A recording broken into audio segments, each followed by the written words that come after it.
Hello, moi c'est Laura et à travers ce podcast, en solo ou à plusieurs, j'ai pour but de te donner l'envie d'aller découvrir de nouveaux horizons et d'avoir le déclic qui pourrait changer ta vie. Ici, on va parler voyage autour du monde et surtout voyage au cœur de soi. Je suis ravie de te compter parmi mes auditeurs et je te laisse tout de suite découvrir ce podcast. Salut Kevin, comment tu vas ? Salut, ça va bien, toi? Ça va, merci. Je suis très contente de t'avoir sur mon podcast aujourd'hui. Alors, pour les personnes qui nous écoutent, Kevin est mon premier coloc ici au Canada, donc clairement un repère pour moi dans cette aventure. Si ça te va, je vais te présenter d'abord et après je te laisserai te présenter. Parfait, je suis curieux de ça. Donc selon moi, comme je disais tout de suite, Kevin, c'est un peu mon repère au Canada parce que t'es vraiment la première personne à qui j'ai parlé, avec qui j'ai vécu, avec qui j'ai commencé à découvrir ce magnifique pays. Et à travers de nos discussions, j'ai rencontré une personne hyper lumineuse et bienveillante. Donc voilà comment je te vois moi, mais je te laisse te présenter. Ça me touche que tu dises ça, merci. Me présenter, c'est ça, je m'appelle Kevin Sauvageau, j'ai 36 ans aujourd'hui. Pas aujourd'hui, mais dans la vie. J'allais dire mince, j'ai loupé quelque chose. Ouais, non, c'est pas ma fête aujourd'hui. Ma fête, c'est en février, je suis poisson, ascendant poisson. Donc, il y a beaucoup d'émotions chez moi. Je suis acteur de formation. Okay. Donc, moi, je suis venu à Montréal ici il y a 13 ans pour étudier dans une école de théâtre. À la base, je viens du Lac-Saint-Jean. C'est ça, ça fait 13 ans que je suis à Montréal. J'ai fait ma formation d'acteur à l'UQAM. J'ai terminé il y a 10 ans. Et depuis, j'essaye de me découvrir puis de voir qu'est-ce que je fais avec tout ça. J'ai fait une formation professorale en yoga il y a 2 ou 3 ans. Et en ce moment, j'étudie pour être thérapeute en relation d'aide, selon la NDC, qui est l'approche non directive créatrice. Ok. Donc, voilà en gros ce que je fais. Plusieurs cordes à ton arc, c'est intéressant. Ouais, c'est ça. Alors du coup, pour commencer les petites questions que j'ai pour toi, ma première étant, comment tu définirais le voyage ? Sacrée question. Ouais, c'est une belle grosse question parce que je pense pas que je suis la personne qui a le plus voyagé dans sa vie, mais j'ai quand même voyagé. Je suis le premier de ma famille, je pense. Okay. On est 4 enfants chez nous, issus d'une famille assez classique là, dans le nord du Lac-Saint-Jean.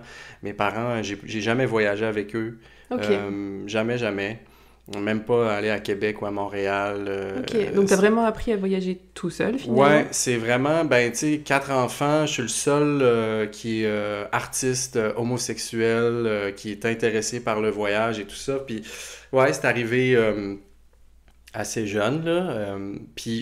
Comment je définirais ça? Je pense que le voyage, de manière inconsciente, là, à ce moment-là de ma vie, c'était plus une quête à la liberté, si on veut. Je pense que c'était de m'affranchir peut-être de mon quotidien, de mon environnement pour aller me retrouver ailleurs, dans le fond.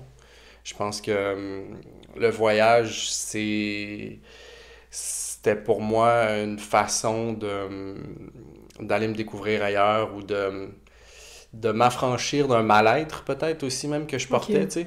Oh, mais tu avais déjà cette réflexion que partir pourrait potentiellement te sauver ou t'aider à progresser en toi, peut-être? Ma réflexion est rendue vraiment plus loin aujourd'hui, fait que je me souviens pas exactement à cette époque-là, mais je pense qu'il y avait un besoin de liberté, puis de goûter à autre chose, puis je pense que j'étais tellement mal dans ma vie, chez moi, dans ma famille, dans mon environnement, que c'était une des seules façons que je voyais. Donc peut-être une fuite aussi. Ouais, je pense que c'est comme une fuite inconsciente. Salvatrice. Ouais, inconsciente, mais peut-être salvatrice aussi, du coup. Ouais, c'est pour survivre, je pense. Ouais, je vois. À la douleur d'être, puis de pas savoir, en fait. Je savais pas que je portais comme un mal-être et que c'était ça le moteur, en fait, qui me propulsait. OK. Puis... ouais, fait que à ce moment-là, c'était pour ça. Puis aujourd'hui, comment je le vois, c'est un retour à soi. Ouais. Ouais. C'est exactement ce que je veux transmettre avec ce podcast, donc je suis vraiment contente de t'avoir aujourd'hui, ça va être vraiment chouette notre échange, donc... Cool. Donc du coup, pour continuer, Quel a été ton premier voyage, justement, ou alors le voyage qui t'a le plus marqué? Ben, mon premier voyage quand j'étais jeune, c'était de partir dans l'Ouest canadien. J'étais parti sans trop prévoir, là, puis j'étais allé ramasser des cerises dans la vallée de l'Okanagan. Ok. Puis ça a été tout un voyage. Je suis revenu en peine d'amour. Oh. Ouais, ça a été dur. Mais c'est pas tant de ce voyage-là que j'ai envie de parler, ni des suivants. Tu sais, les autres, je suis allé au Mexique puis au Guatemala. Après quelques années, je suis retourné en Amérique centrale, au Costa Rica, Panama, Nicaragua. Et après ça, j'ai été une longue période sans voyager. Ok. Je suis arrivé à Montréal, j'ai fait ma formation d'acteur. Après l'école, après la formation, j'ai essayé de faire démarrer ma carrière, si on veut. Puis je, je me donnais plus la liberté de partir. Ouais, tu voulais vraiment te concentrer sur tes projets Ouais, professionnels du moment, en tout cas. ouais, ben, en tout cas, je voulais être disponible pour ça. Il n'y Ouais. avait pas beaucoup de projets qui se Ouais. présentaient à moi, mais je me disais, si je m'en vais, je vais rater une opportunité Bien sûr, ouais. qui risque de changer ma vie, tu sais. Ouais, je vois. Puis, à un moment donné, ben, suite à une peine d'amour, en fait. Ok. Ouais, Comme quoi, c'est vachement moteur, les peines d'amour. ouais, je pense que j'ai eu 2 peines d'amour dans ma vie, puis les deux, ça a été des coups d'envoi pour mes plus grandes prises d'expansion. Waouh, ok. Mais ça a été ce qui m'a le plus détruit, le plus jeté à terre, puis ce qui m'a le plus, tu sais... Ouais, d'une certaine façon, il a fallu que je meure. Il a fallu qu'il y Ouais. ait une partie de moi qui est morte, tu sais, En dans fait, c'est ces... que à l'instant, on est détruit. Et avec le recul des années, des mois plus tard, enfin peu importe, tu te dis, mais c'est ce qui m'a sauvé finalement, et c'est ce qui m'a permis de, ouais, renaître. Renaître, Ouais, c'est un bon mot. ouais, renaître de ses cendres, c'est vraiment l'image que j'ai depuis ben, l'année passée, en fait. Mais pour revenir à ce premier voyage-là qui m'a le plus marqué ou duquel j'ai envie de parler, c'est suite à ma première peine d'amour. J'ai attendu d'être remis sur pattes Ok. avant de partir parce que j'étais conscient dans une certaine mesure que je voulais pas que ça soit pleinement de la fuite. Ok. Parce que je savais que Kevin en peine d'amour ici allait être Kevin en peine Oui. d'amour à l'autre bout du monde et que c'était pas la meilleure des idées pour moi. Ouais, t'avais quand même eu ce recul parce que des fois, il y a des personnes qui partent et qui fuient et qui disent tant pis, ça ira mieux là-bas. Mais c'est marrant parce que ma psy me disait en France que quand on part avec un sac à dos rempli de mauvaises choses, ben on le trimballe partout avec soi, peu importe où on est dans le monde. Donc, Ouais, ben c'est intéressant parce que justement, avant ce voyage-là, suite à ma première peine d'amour, ça a été très clair que j'avais besoin d'un suivi psychologique. Tu sais, j'ai commencé à faire de la thérapie, puis j'ai commencé à prendre de la médication aussi pour un Ok. trouble anxieux qu'on m'avait diagnostiqué à l'époque. Fait que c'est sûr que j'ai voulu prendre soin de ça Ouais. avant de partir en voyage.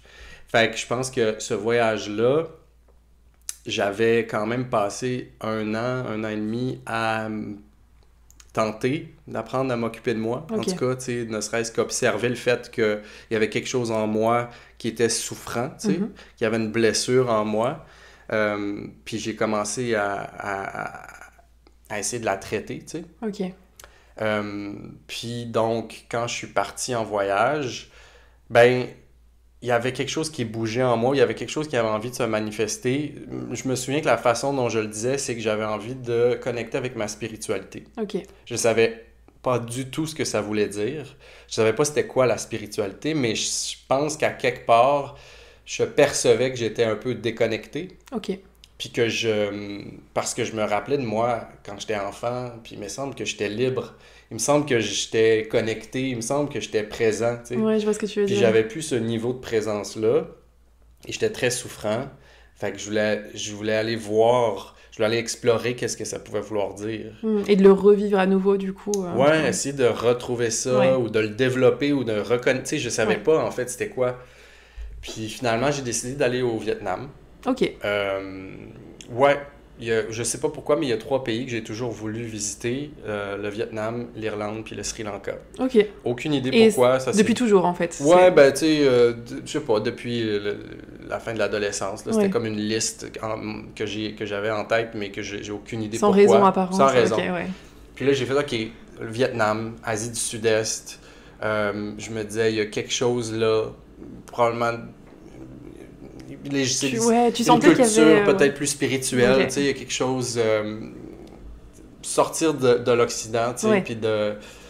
puis d'aller, c'est ça, aller rencontrer, je savais pas quoi. Ok. Donc, je suis parti pour un voyage. Je savais pas trop combien de temps j'allais partir, là. J'estimais un 3-4 mois. D'accord. Donc, j'ai atterri au Vietnam. Et en arrivant au Vietnam, je suis atterri le 4 février, je pense que c'était le Nouvel An. Eh oui. Ouais. Je savais même pas que ça allait être le Nouvel An. Je suis arrivé là et 3 jours après mon arrivée, il y a quelque chose qui s'est manifesté vraiment très fort en dedans de moi. Au Vietnam puis en Asie, il y a beaucoup de petites motos, tu sais, les gens circulent à mobilette, là. Oui. Puis donc, beaucoup de locaux, mais des touristes aussi. Puis en étant là-bas, j'ai pris le pouls, puis j'ai rencontré des gens qui disaient qu'ils traversaient le pays en moto, Ah wow. du nord au sud ou du sud au nord. Ils achetaient une moto, ils la revendaient à la fin du voyage. Donc là, j'ai commencé à regarder des vidéos et tout ça. Puis moi, je m'étais dit, avant de partir pour ce voyage-là, c'est sûr que je fais pas de la moto. Tu sais, j'entendais souvent parler des gens qui voyagent en Thaïlande, qui sont en petites sandales, qui ont bu Ouais, quelques cocktails, c'est vrai. puis ils sont en scooter ou en Ouais. mobilette, puis ils ont un accident. Puis je me suis dit, moi, je ferais jamais ça. Hmm. Mais là, le troisième matin, il y a comme quelque chose en moi, une genre de joie vraiment intense, un bonheur, une excitation que ça faisait longtemps que j'avais pas. Ressenti. Moi, j'avais pas ressenti ça il y a longtemps. Ça faisait longtemps. Puis aussi une peur qui était à peu près au même niveau. Mais c'est comme si c'était mon nouveau. C'était mon nouveau plan de vie, là. C'était ma nouvelle mission. Donc, finalement, pour faire une histoire plus courte, j'ai acheté une moto. Wow, ok. Ouais, j'avais jamais fait de moto de ma vie, j'avais pas de permis non plus. J'ai acheté une moto, puis quand je l'ai achetée, elle est restée 3 jours devant l'auberge Ok. et juste la regarder, j'avais le shake intérieur, là. Ouais, tu t'es laissé driver par ton intuition, ce qui était plus Ouais. fort que toi finalement pour. Ouais, ouais, Waouh. vraiment. Puis dans le fond, j'ai trouvé une autre voyageuse qui était à moto, qui avait déjà fait un bout de chemin. Puis on s'est mis ensemble pour aller pour partir vers le nord, faire Ok. le Hajiang Loop. Et j'ai été, 4-5 jours avec elle. Puis dans le fond, c'est ça, ça m'a pris 2 minutes, je suis monté sur la moto, je devais absolument savoir comment conduire ma moto à l'intérieur de ces 2 minutes-là parce qu'on traversait le trafic intense de Wow. Hanoï.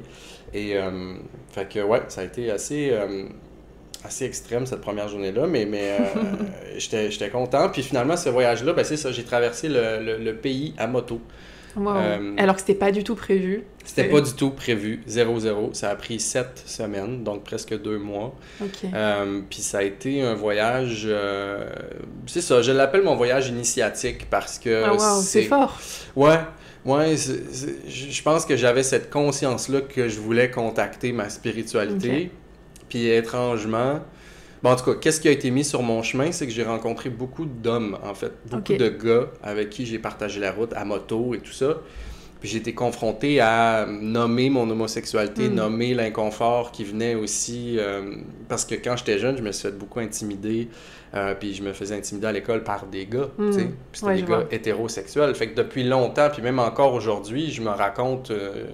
cette histoire-là que les hommes vont me rejeter, tu sais, Ouais. que les hommes vont me détester, vont me déserter, vont me haïr. Ouais, je vois ce que tu veux dire. Du coup, ça a été un peu peut-être une partie de guérison de blessure là-bas, de justement pouvoir te confronter à un regard d'homme différent avec une autre culture en plus. Donc, Ouais, tu c'est vois. ça. J'ai rencontré tu sais, un Américain, un autre Canadien, j'ai rencontré un Allemand, j'ai rencontré un Français, j'ai rencontré des gens de partout sur la planète. Puis ces gars-là, parce que je me suis permis de m'ouvrir à eux, m'ont montré leur sensibilité, puis Ah leur wow. bienveillance, puis ils m'ont accueilli là-dedans à bras ouverts. Puis je pense que j'ai vu à quel point je me limitais moi-même dans la vie, tu sais. Moi-même, je me racontais que j'étais une victime, puis que j'allais continuellement être une victime, puis que j'allais être jugé de ces gens-là. Ça faisait que je me rejetais moi-même avant d'être rejeté. Ouais. Donc, je participais pas au développement de ces relations-là, tu sais, j'étais pas Ouais, je présent. vois. Puis ce voyage-là m'a permis de cultiver ça. Puis donc, tu sais, c'était un peu la porte d'entrée parce que je pense que dans le fond, peut-être ma spiritualité s'est perdue à mon développement sexuel, tu sais, au moment où j'ai été jugé pour qui j'étais, pour ce qui se manifestait en moi de manière naturelle, naïve, instinctive. Ouais, du coup, tu t'es coupé de tout finalement, intérieurement, pour te protéger quelque part. Ouais. Puis je le réalise pour la première fois en te disant ça. Ce voyage-là, je pense, a permis de faire un retour à moi. Ouais. Donc, à ce qui se manifeste en moi, tu sais, puis d'accepter un petit peu. En fait, ce que j'ai rencontré dans ce voyage-là avec ces gars-là, avec le parcours à moto, qui était une métaphore incroyable pour la liberté, c'était vraiment pour moi, c'était la résilience, en fait. C'est ce terme-là, puis je l'ai fait tatouer sur mon bras, là, tu le vois ici, là, résilience. Parce que les Vietnamiens aussi, c'est un peuple très résilient. Ils ont vécu la guerre, ils ont vécu des atrocités. Puis quand tu te promènes à moto à travers ce pays-là, oui, il y a les traces de ce qu'ils ont vécu, mais il y a aussi comment ils ont su rebondir puis se reconstruire. Puis ça, je pense que ça m'a comme inspiré. Oui, je vois. Puis ça m'a fait comprendre c'était quoi la résilience. La résilience, j'avais entendu ça dans ma vie. C'était des femmes dans la cinquantaine, dans ma tête, qui utilisaient ce terme-là, tu sais. Mais j'ai vraiment tripé sur ce mot-là. Ça m'a vraiment, comme, je l'ai intégré dans mon corps. C'est qu'en fait, tu l'as intégré en le vivant vraiment. Et en plus, hors de ta zone de confort. Donc, l'intégration, elle est tellement plus rapide et tellement plus forte, quoi. C'est fou. Ouais, j'ai vraiment intégré cette notion de résilience-là. Puis ce que ça voulait dire pour moi, c'est... que tous tes traumas du passé, ben, t'as le choix de les subir ou de les prendre et de les transformer, de les transformer en opportunités d'apprentissage. Ouais. Fait que je suis revenu de ce voyage-là avec cette philosophie-là. Fait que dans le fond, ma philosophie nouvelle suite à ce voyage-là, c'était que le sens de la vie, c'était d'apprendre. Fait que tout ce qui se mettait sur mon chemin devenait une opportunité de grandir, de prendre de l'expansion, d'apprendre. Fait que ça c'est une partie de ce voyage-là qui a été extraordinaire. Une autre partie, est-ce que je t'en parle? Ouais. Une autre partie qui a été extraordinaire, c'est que je suis tombé malade. Oh, OK. Ouais, donc j'ai traversé le Vietnam, je suis arrivé au sud, j'ai revendu ma moto. Après, je suis allé au Cambodge. Et quand je suis arrivé au Cambodge, j'ai commencé à avoir de la diarrhée.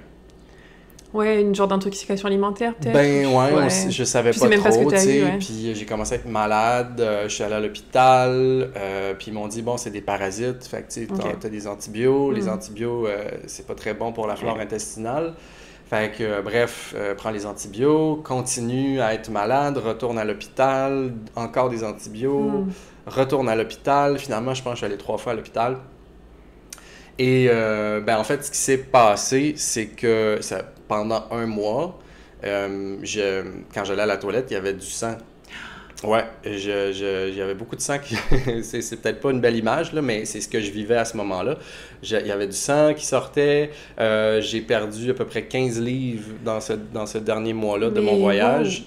Être malade dans un pays que tu connais pas, enfin, waouh, c'est... Ouais. Mais quelque part, j'anticipe peut-être ce que tu vas me dire, mais comme si ton corps se régénérait ou se nettoyait? Écoute, bonne question. Je sais même pas. Comme, tu sais, il y a quelque chose clairement là qui se passait, tu sais. Parce que je pense que dans le rejet de moi-même que j'ai vécu toute ma vie, mon corps aussi, à quelque part, a intégré ça, tu sais. Puis j'ai eu des problèmes de diarrhée toute ma vie, là, tu sais, comme quand j'étais au secondaire ou tout ça, quand j'étais stressé, j'avais, tu sais, ça passait par là. Fait que dans ce voyage-là, mais je voulais tellement pas quitter ce voyage, je voulais tellement rester, parce que moi, mon but après ça, c'était de m'en aller en Thaïlande, puis de commencer à faire du yoga, faire une première retraite de yoga. J'avais jamais fait de yoga dans ma vie, j'avais jamais fait de retraite, puis mon but, c'était pour toucher à cette prise d'expansion-là, je voulais aller faire ça. Fait que c'est pour ça que je me maintenais en survie là-bas. Tu sais, j'étais étourdi, j'étais déshydraté, j'ai perdu 15 livres pendant que j'étais là-bas, tout ça. Puis à un moment donné, j'en pouvais plus, puis j'ai quitté le pays. Là, tu sais. Je me dis que n'importe qui d'autre que moi aurait, après une semaine, serait parti à la maison. Tu sais, mais moi, je voulais pas, je m'obstinais, je me suis acharné. Puis en tout cas, je me suis beaucoup acharné dans ma vie, je pense. Puis ça, c'en est une fois, là. Puis quand je suis revenu au pays, quand je suis revenu au Québec, j'ai été hospitalisé pendant 3 jours. J'ai eu un diagnostic finalement de colite ulcéreuse. Ok, d'accord. Qui est un peu comme la cousine de la maladie de Crohn, donc c'est une maladie inflammatoire des intestins. D'accord, Ouais. ok. Ah, mais tu l'as développé plus ou moins là-bas, En fait, finalement? je Est-ce que pense c'était sous-jacent déjà, peut-être? Ouais, c'était sous-jacent, puis tu sais, il y a eu il y a eu des traces de ça avant, là. C'était pas une surprise, mais disons que ça a été la première grosse crise. Ok. Mais c'est quand même intéressant. Tu sais, puis il y a des gens qui disent « Ah, je suis tellement désolé que tu sois... que tu aies été malade dans ton voyage, puis tout ça. » Puis moi, vu que j'avais intégré cette notion de résilience-là, je disais « Ben, pas moi. Moi, je suis pas désolé parce que ça fait partie de mon voyage. Ça a été mis sur mon chemin. » Oui, t'avais Puis quelque là, chose à en tirer de toute façon. Ouais. Donc, Puis là, si je me disais « Ben, il faut que j'apprenne quelque chose là-dessus, Ouais. tu sais. » Fait que c'est ça, fait que ça a été comme... ce voyage-là a été une belle métaphore pour la totale liberté d'être et aussi la maladie et côtoyer la souffrance. Oui, t'as quand même vécu énormément de choses en combien de temps? 2 mois, tu disais? 3 mois à peu 3 près? mois. Presque 3 mois, ouais. Wow, des apprentissages de vie, mais accélérés, forts. Ouais, ça a été... Pour ça, je dis un voyage initiatique. Ça m'a mis en Ouais. contact avec des dimensions de ma personne. Puis après ça, ben... Quand je suis revenu de ce voyage-là, j'ai commencé à faire du yoga là, ici à Montréal. Puis ça a été comme... Ça t'a ouvert sur autre chose. Ouais, ça m'a ouvert sur ce développement-là. Là. Ok, c'est fou. Mais en fait, je savais qu'en venant t'interroger, c'était la bonne personne parce que c'est vraiment le message que je veux transmettre aux gens qui nous écoutent, c'est que quand on fait un voyage extérieur, quand on est dans un autre pays ou peu importe, ou même dans son propre pays mais ailleurs, ça amène forcément du mouvement à l'intérieur de soi. Et tout ce que tu viens de nous dire là, ça se vérifie complètement, quoi. C'est fou. Enfin, tout le mouvement que tu fais, peut-être physique, mais à l'intérieur de toi, enfin, ça bouge énormément, quoi. Mm-hmm. Ben, je trouve que c'est bien dit, puis c'est exactement ce que j'avais écrit sur ma petite feuille de préparation, que c'est un déplacement intérieur. Je pense que souvent, inconsciemment, on cherche à se déplacer intérieurement, puis la solution qu'on trouve, c'est de voyager, c'est de faire un déplacement extérieur à soi.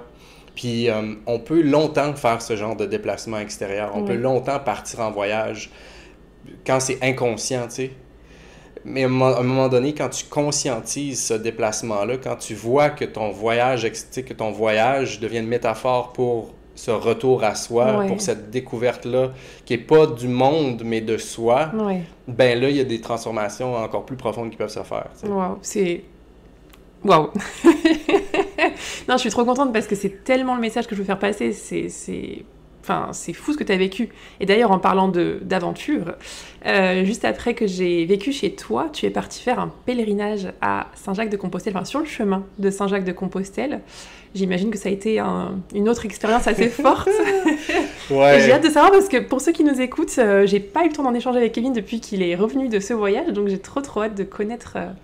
ces aventures. Ouais, Compostelle, ça a été, encore une fois, ce voyage-là a été mis en mouvement par une peine d'amour, dans le fond. C'est cette deuxième peine d'amour qui a été encore plus violente que la première. J'étais moi-même surpris à quel point... Puis l'image que j'avais, c'était ça, c'était le phénix, tu sais. Tous les matins, j'étais au fond de mon lit, puis je me voyais être je me voyais être en cendres, puis me demander comment je vais faire pour renaître de mes cendres aujourd'hui, tu sais. OK. C'était vraiment en soi un voyage à chaque jour, extrêmement souffrant. Puis à un moment donné, ben, j'étais avec des amis, puis j'ai dit à un ami, je veux aller en Espagne. Il dit, pourquoi? J'ai dit, ben, je sais pas. Parce que l'année d'avant, j'étais allé avec mon ex, j'étais allé pour la première fois en Europe. Okay. J'étais allé au Portugal avec lui. J'avais vu à quel point l'Europe était incroyable, puis je m'étais dit, je veux aller, on ira en Espagne l'année prochaine. Finalement, il m'a laissé, peine d'amour intense. Et là, j'avais quand même encore dans l'idée de partir en Espagne. Fait qu'il me dit, pourquoi? J'ai dit, ben, je sais pas. Puis il me dit, moi, j'ai fait Compostelle il y a plusieurs années. Je dis, c'est ça. C'est exactement ça. C'est la raison pourquoi je vais en Espagne. C'est pour faire Compostelle. Il y a eu ce déclic-là à ce moment-là, puis la décision était prise. Puis moi, quand j'étais au secondaire, j'avais 15-16 ans, il y a Marcel Leboeuf, qui est un acteur québécois, qui était venu à l'école, dans l'auditorium, Ok. puis il nous avait parlé de son chemin de Compostelle. Ok, qu'il Fait que l'avait fait moi, aussi, du coup. Ouais, Ok. il l'avait fait. Fait que Hmm. ça faisait 20 ans que c'était comme un rêve pour moi de Ok. faire ce chemin-là. Ouais, c'était encore une fois sous-jacent, tu l'avais en tête, mis dans une case, on verra pour plus tard, et là, Ouais, ça s'est déclenché. c'est revenu à ce Ouais, moment-là. ok. Et donc, c'est ça. Je suis parti faire le chemin de Compostelle. J'étais pas prêt du tout. Ok. J'étais vraiment pas prêt. Euh, mais c'est arrivé au bon moment de ma vie, je pense. Tu sais, puis une des raisons pourquoi je suis parti faire ce voyage-là, c'était pour m'affranchir de ma peine d'amour. C'était Ouais. pour m'affranchir de cette souffrance-là. Ouais, de voir autre chose, un autre environnement, d'autres personnes pour, quelque part, passer à autre chose, oui et non, mais en tout cas, estomper la douleur peut-être plus rapidement. Je pense qu'il y avait ça, de Hmm. passer à autre chose. Ouais. J'avais comme peut-être un peu la pensée magique de me dire, ça fait assez longtemps que j'ai mal, là. Ok, Je vais aller faire ce voyage-là, puis je veux m'en débarrasser. ok. Je veux m'affranchir de Hmm. de ma souffrance. Je ne veux plus l'avoir en moi. Tu sais, c'était quand même ça l'intention Ok. initiale. Parce que j'étais vraiment en souffrance. C'était vraiment extrême. Puis, c'est ça. Quand je suis parti, puis j'ai commencé le chemin de Compostelle, ça a vraiment pas été long que le chemin m'a passé sur le corps. Ah, waouh. Ouais. Tu sais, c'est éprouvant autant en tout cas pour moi, Oui. comment je l'ai vécu. C'était autant éprouvant physiquement que mentalement, Ok. qu'émotionnellement, que spirituellement. Tu sais, je pense que je suis allé là. Puis il y a une chose qu'on dit sur le chemin, c'est le you don't find what you want, you Ok. find what you need. Ah oui, mais oui, clairement. Donc, tu sais, c'est un peu de dire, c'est pas ce que tu désires, mais c'est ce dont tu as Ouais. besoin que le chemin Ouais. va te confronter à ça. Je l'ai mal dit, là, mais c'est un Non, peu mais ça. c'est ça. En plus, c'est souvent quand tu es dans la spiritualité, du développement personnel, c'est que souvent on dit, mais l'univers va pas t'envoyer ce dont tu veux, en fait. C'est juste ce dont tu as besoin. Donc, Ouais. clairement, enfin, c'est. Ouais, c'est ça. Tu cherches des choses, mais en fait, on va te les envoyer d'une autre manière auquel tu Exact. pensais pas. Ouais, c'est ça, exact. C'est ça qui est arrivé. Je pense que je voulais m'affranchir de ma souffrance et le chemin m'a mis en contact avec une douleur que j'avais jamais Ah, vécue. waouh. Ouais, dans le fond, j'ai commencé le chemin de Compostelle. Moi, j'ai commencé le chemin du Nord, qui est le Camino del Norte, Ok, qui est un chemin de 830 km. ok. Un des plus beaux apparemment, mais un des plus difficiles. Moi, je me suis dit, je vais aller faire le plus beau, hein. Fait que, puis j'étais pas prêt, tu sais, physiquement, j'étais pas entraîné. T'avais pas fait de préparation. J'ai monté le Mont-Royal ici à Montréal 5 fois avec mon sac, là. C'est clairement C'est vrai, pas tu me assez. l'avais dit en là. plus, je me Ben rappelle. oui. Je m'étais quand même évertué à préparer un sac qui allait avoir de l'allure, tu sais, comme Ouais. 10 kilos, compact, avec Ouais. des vêtements appropriés, tout ça.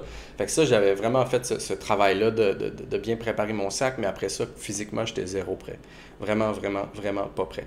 Je me disais, le chemin va m'entraîner. C'est vrai que le chemin m'a entraîné, mais le chemin m'a mis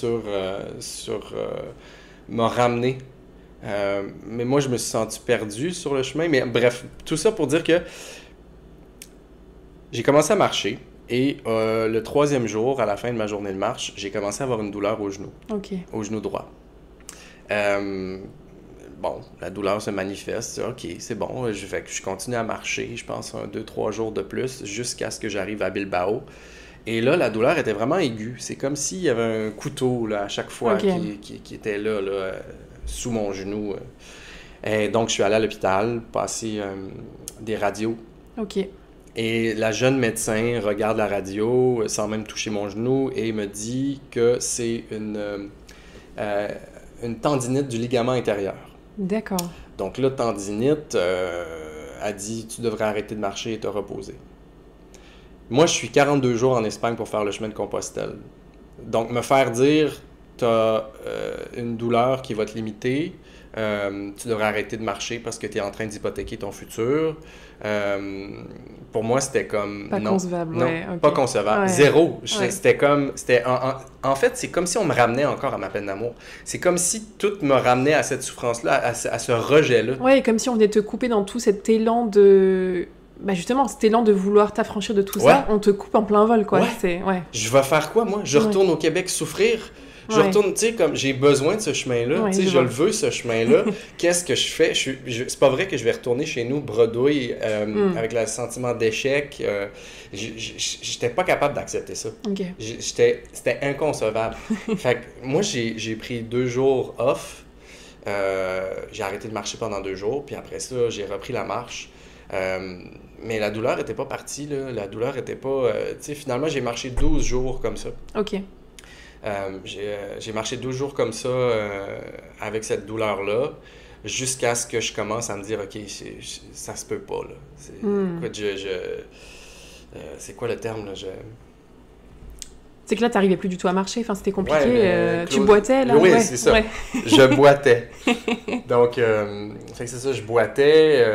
Puis j'étais sur le chemin de Compostelle, les gens que je rencontrais, tout le monde m'en parlait. Tu sais, le sujet de conversation, c'était mon genou, c'était ma douleur. Tous les gens que tu rencontrais, c'était ça. Tous les gens que je rencontrais, ils me demandaient, puis c'était limitant, puis j'en parlais tout le temps. Puis ma douleur au genou devenait... Elle était devenue centrale dans ton expérience. Ouais, oui, j'en revenais pas. Et donc, j'ai rencontré sur le chemin des personnes incroyables, lumineuses. Tu sais, je faisais partie d'un groupe. Tu sais, tu passes d'une ville à un village, tu sais, comme...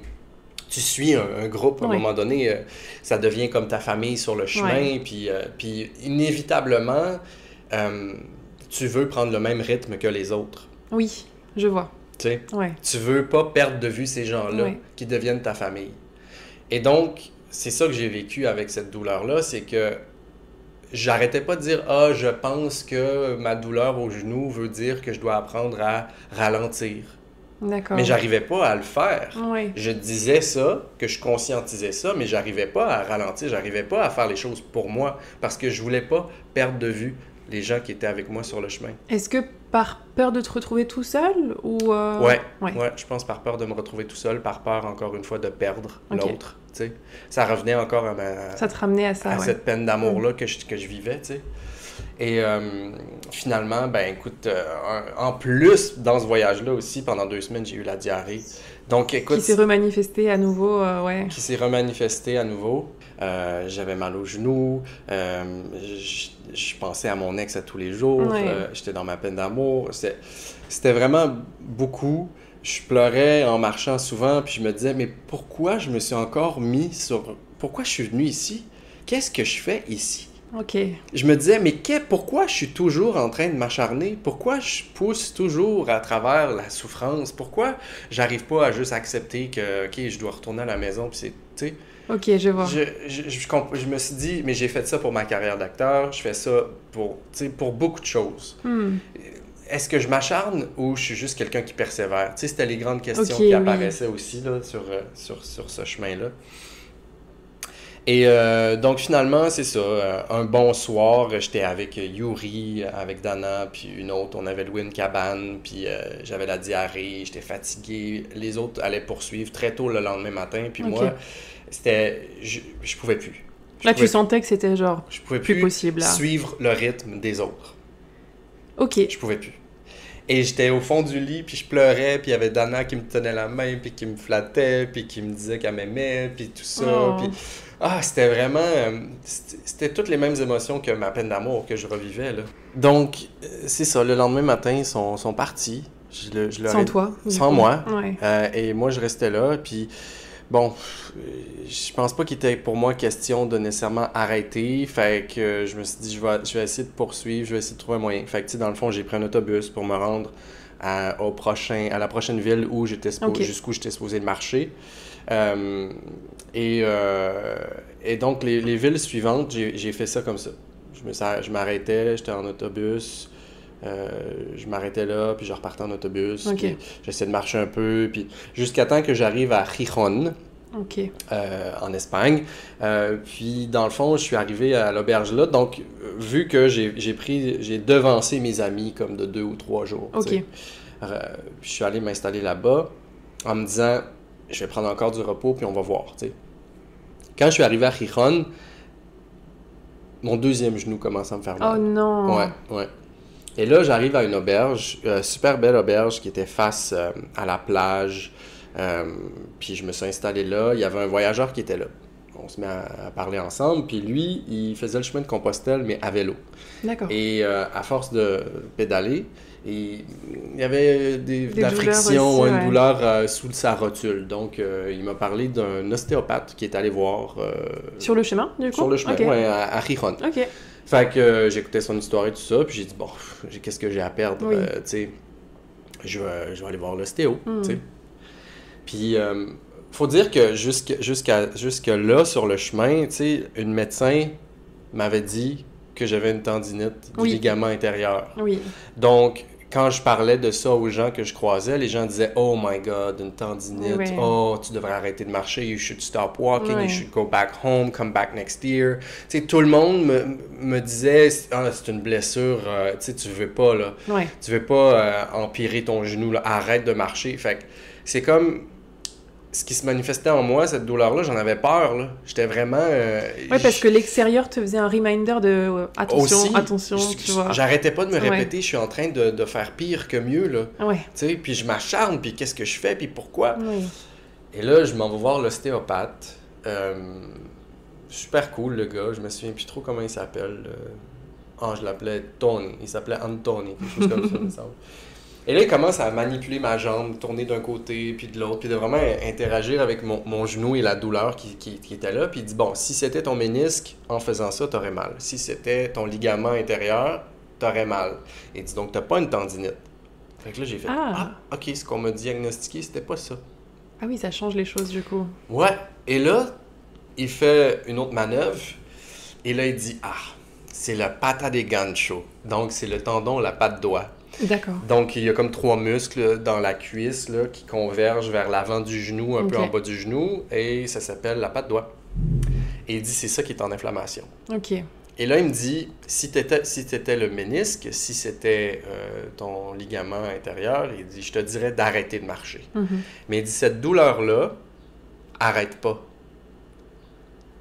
Et là, quand il m'a dit ça, c'est comme s'il me disait... Je sais que t'as mal, je sais que ton cœur a mal, mais continue d'aimer. Ouais. Ah waouh, c'est vraiment de même que je l'ai pris. C'est vraiment comme un message, une métaphore. Ça a tout changé. Ma vie, je pense, quasiment même ce moment-là. C'est vraiment, maintenant que je regarde ça, graduellement, petit à petit, mais ça a été une phrase qui a changé ma perspective, qui a shifté mon regard sur les choses. Tu as redonné cette permission de continuer. Ouais. Ce qu'il m'a dit, il m'a dit, OK, tu vas avoir mal jusqu'à la fin de ton chemin.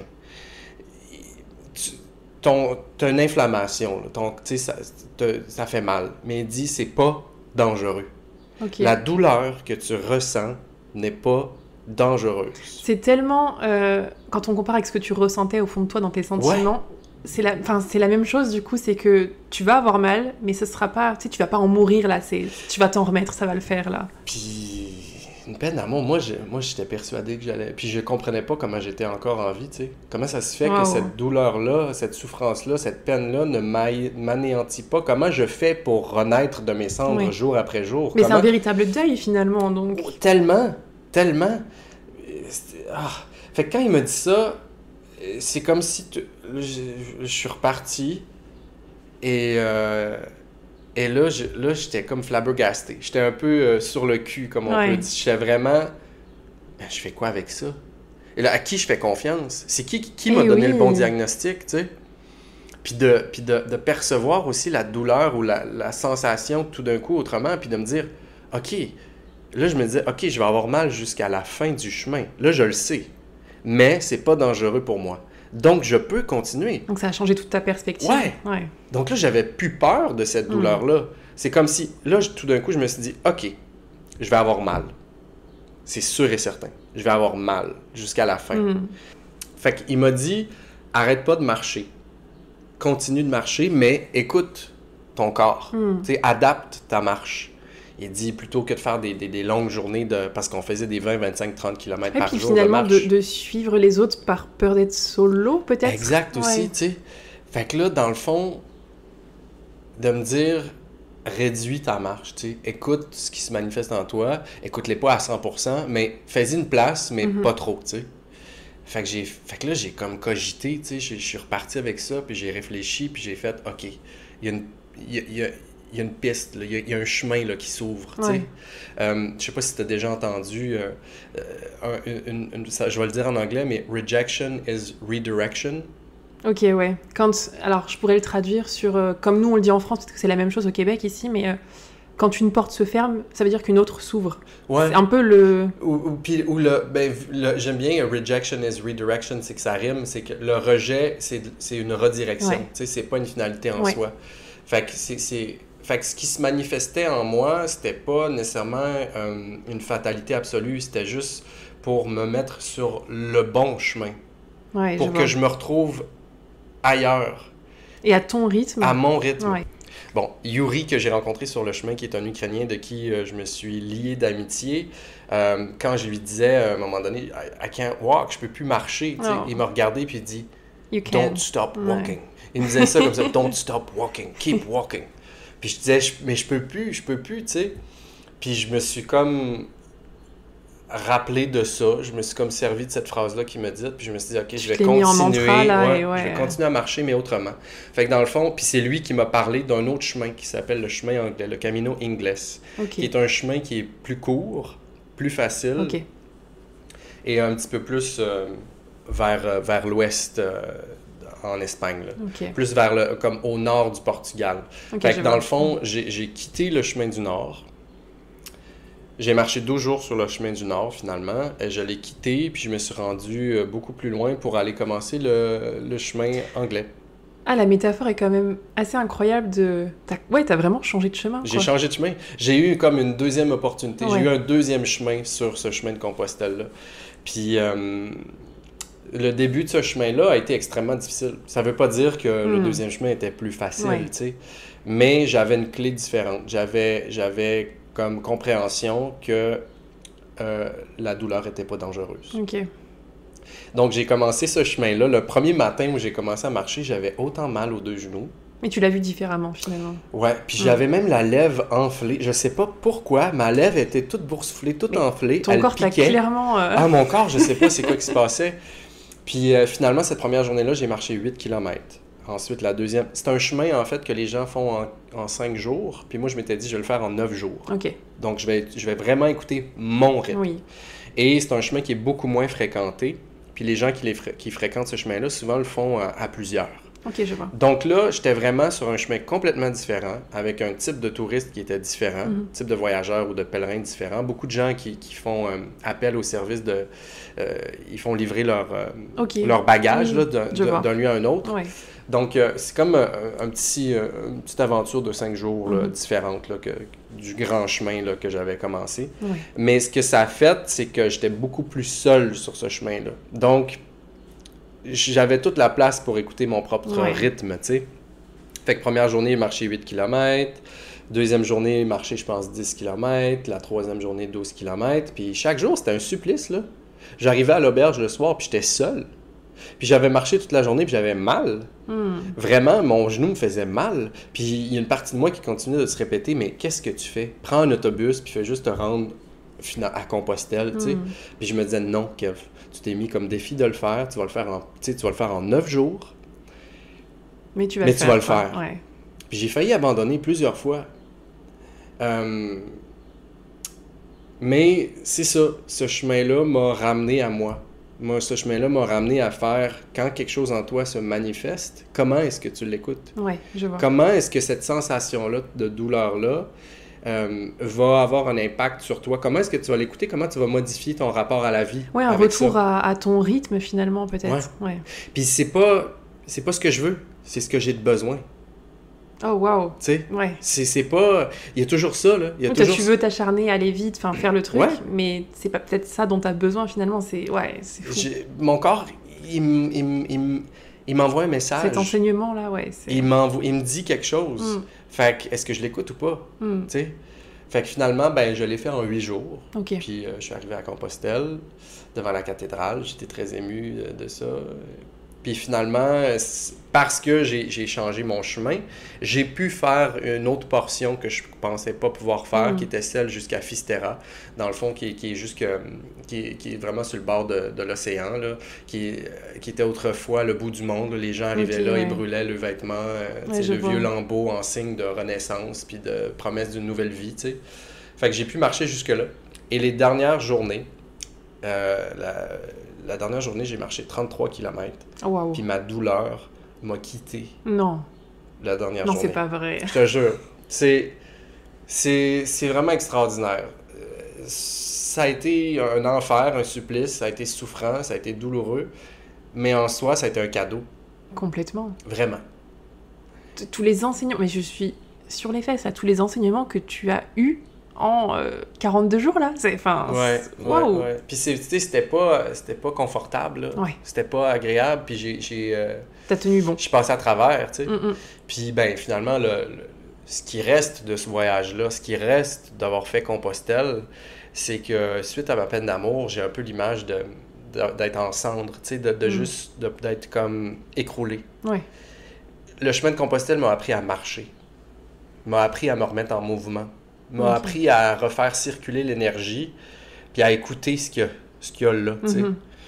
Puis depuis, ben, je suis revenu du chemin de Compostelle, puis je me suis mis à la course, à l'entraînement, j'ai intégré le mouvement dans ma vie, Ok, ouais. puis ça a un gros impact sur toute l'anxiété que j'ai vécue. Toute Ça- ta routine a été revue finalement. Ouais, exact. Ok. Puis, fait que ce voyage-là m'a vraiment mis en interaction avec les sensations, avec ce qui se manifeste en moi. Ouais. Pendant longtemps dans ma vie, l'anxiété qui se manifestait, je voulais Tu la rejetais? Oui, Ouais. je la rejetais. Hmm. Et là, ce que ça a fait, c'est que je suis en relation avec ce qui se manifeste en moi. Ouais. Avec l'alarme intérieure, avec ce qu'on appelle l'anxiété, les sensations intérieures, les émotions qu'on dit négatives ou tout ce qui se manifeste comme étant de la douleur. Ça change toute la donne parce que du coup, tu deviens plus ennemi de tout ça ou victime, mais tu collabores finalement avec tout ce qui vient et tu arrives à l'apprivoiser, si je puis dire. Ouais, mais en fait, je pense que c'est une façon d'être en relation avec soi-même. Ouais. C'est prendre tout de soi. Ouais. Tout ce qui est de soi, autant les sensations agréables que celles qui sont désagréables, Ouais. ben tu les prends, puis tu vis avec, Ouais. tu interagis avec. Et c'est ok qu'elle soit négative ou positive. Oui, c'est puis ça c'est aussi. plus de l'ordre du négatif ou du positif, de l'agréable ou Ouais, du en fait. désagréable. Mm. Ce sont des choses qui sont de toi Ouais. et elles méritent ton attention et elles méritent ta bienveillance, ton amour. Et ça, c'est un acte d'amour propre, c'est un acte d'amour désintéressé. Donc, c'est vraiment de prendre tout ce qui se manifeste. Wow. Tu sais. Fait que ça a été vraiment un chemin... Ouais, j'aurais jamais pensé que ça allait se passer de cette façon-là. Jamais. Mais quelque part, tant mieux parce que du coup, tu t'es redécouvert aussi et t'as appris. Donc, waouh, Ouais. je suis émerveillée par tout ce que tu me racontes. C'est incroyable, tous ces enseignements que tu as eus. Fascinant. C'est fascinant. Puis ça se poursuit, ça continue à tous les jours de se manifester dans ma vie, tu sais. Fait que, ouais. Et d'ailleurs, justement, est-ce que tu as d'autres projets de voyage à venir? Ben oui, justement, j'ai décidé que j'allais refaire le chemin de Compostelle, en fait. Ok. Donc là, j'ai acheté mes billets d'avion. Je pars le 3 septembre. Puis cette fois-ci, je vais faire le chemin portugais. Ok. Donc j'atterris à Porto. D'accord. Puis c'est à peu près 2 semaines de marche jusqu'à Compostelle. Ok. Et ensuite, je vais aller rejoindre une amie au Maroc. Ok. Ouais. Puis, Trop chouette. Tu vas le refaire différemment, avec un œil nouveau, Ouais. un corps nouveau, ouais. une relation à toi nouvelle. Ben, je dirais pas nouveau. Je dirais c'est la poursuite du chemin, tu sais. Je dirais que c'est comme c'est Une de continuité, continuer à interagir avec ce qui se présente en moi, tu sais. Puis je vais continuer à écrire, j'avais écrit un blog en fait, là, Ok, super. sur le chemin de Compostelle. À tous les jours, j'écrivais. Trop bien. Puis là, je vais écrire aussi encore sur celui-là. Puis éventuellement, Génial. je vais écrire un livre Mais aussi ouais, complètement. avec ces aventures-là. Et d'ailleurs, je rebondis sur ça. Je sais pas si tu as eu l'occasion de lire ce livre-là et je vais te donner la référence.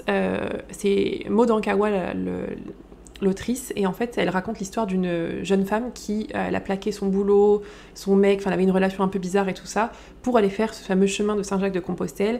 Et ben, là, je te raconte pas le livre, mais toutes les aventures qu'elle vit, tout ce qui se passe à l'intérieur d'elle pendant ce chemin. Mais voilà, si tu as l'occasion de le lire, franchement, enfin, vas-y, parce que ça résonne vachement avec tout ce que tu viens de me raconter. Ouais. Donc, ouais. Ouais. Et du coup, je serais contente de lire le tien quand tu le feras. Ah oui, ça s'en vient.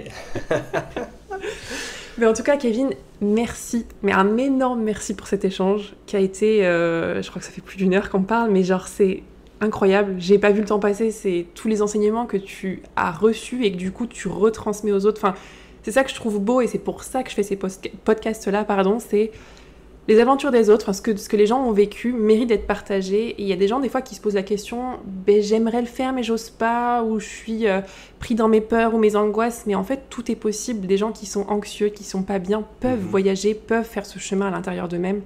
Donc, t'es l'exemple carrément humain que tu vois. Un des exemples, je pense, parce que toute personne qui plonge dans l'expérience personnelle, ça rejoint l'universel. Oui. Tout le monde peut se reconnaître là-dedans. Parce que là où on se rejoint, là où tout le monde vit la même chose, c'est l'expérience de la douleur et de la souffrance. C'est vrai. On perçoit notre propre existence, puis on a conscience d'être par les sensations qui nous traversent. C'est vrai. Puis on est tous traversés par des sensations desquelles on a envie de s'affranchir. Oui, mais de quelle manière après, voilà, c'est ça. Fait comment on revient à soi. C'est ça. Comment on s'accueille avec plus de bienveillance, puis qu'on accepte ces parts-là de soi qui font mal. Oui. Mais comment apprendre à vivre avec et puis les accueillir, comme tu dis, en fait. Ouais. Voilà. Je pense que c'est d'accueillir la douleur et d'être en relation avec elle pour s'affranchir de la souffrance. Quand on est conscient que la douleur nous traverse puis qu'on interagit avec elle, on ne traîne pas après ça de manière inconsciente ces souffrances-là. C'est vrai. Fait que c'est une manière d'être, c'est une manière de vivre, en fait, d'accueillir tout ce qui se manifeste. C'est pas de dire qu'on survalorise la douleur ou tout ça, c'est de dire je vais au moins m'épargner la part de souffrance. Oui. Je vais interagir avec ce qui se manifeste, je vais le prendre, puis je vais cheminer avec, l'accepter, lâcher prise, plutôt que de résister, puis de me résigner à souffrir. Oui, complètement. Je suis d'accord avec tout ce que tu viens de dire. Mais un grand merci pour cet échange. Merci à toi. C'était mon premier podcast. Mais tu t'en es très bien sorti. Super, merci. Mais ça me donne envie d'en faire d'autres. Franchement, si on a l'occasion d'en refaire d'autres, ce sera avec grand plaisir parce que l'échange a été hyper enrichissant. Je t'inviterai au mien. Allez, avec plaisir. Super. Merci Kevin. C'est un rendez-vous. Bye. J'espère que tu as passé un bon moment en écoutant ce podcast. Et si ça t'a plu, je t'invite à liker et à me suivre sur mes réseaux sociaux. Je te dis à très bientôt.